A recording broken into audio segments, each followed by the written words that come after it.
ऐसी बातें न कर, बन जा हीरोइन धड़का दे जिया।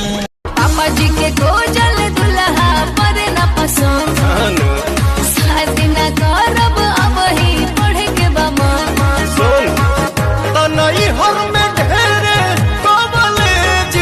मेला घूमे आईनी छोड़ के ससुर जी पखार, सैया के साथ छुटाल लगे बड़ी डार।